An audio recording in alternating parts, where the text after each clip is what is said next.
Actually ह्याच्यामध्ये आम्ही टीमची संख्या वाढवलेली आहे. सध्या 13 टीम आहेत आणि कंटिन्युअसली त्याची शोध मोहीम चालू आहे. त्याच्या गावाच्या आजूबाजूच्या ठिकाणीही काही बस स्टँड, रेल्वे स्टेशन्स वगैरे अशा ठिकाणीही आपण CCTV फुटेज वगैरे कनेक्ट करत आहोत.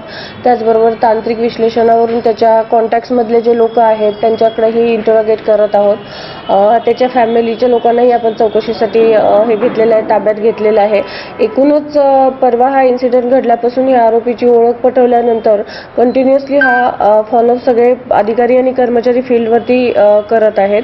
त्याचबरोबर आता माननीय आयुक्त सरांनी 1 लाखाचं बक्षीसही जाहीर केलेलं आहे या केसमध्ये. जो कोणी, कारण तो जर आजूबाजूला त्याच्या गावाच्या वगैरे फिरत असेल तर त्याला पकडून देण्याच्या दृष्टिकोनातून 1 लाखाचं बक्षीसही या केसमध्ये जाहीर केलेलं आहे.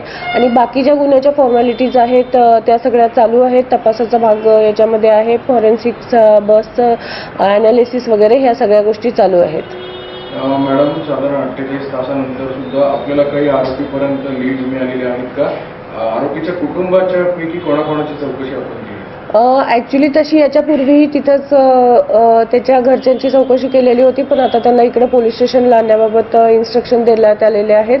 त्याचा भाऊ ऑलरेडी चौकशीसाठी आम्ही ताब्यात घेतलेला आहे आणि जसे जसे आम्हाला लीड मिळत आहेत तसं तसे आमच्या टीम वर्कआउट करत आहेत.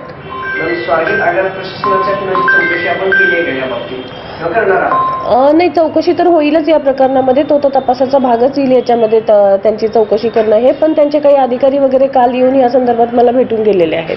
आरटीओच्या संदर्भात आरटीओचे अधिकारी देखील तुम्हाला काल भेटून गेलेले, काय त्यांनी तुमच्याकडून अहवाल घेतलेला आणि पीडित तरुणीच्या अहवालामधलं काय रिस्पॉन्स?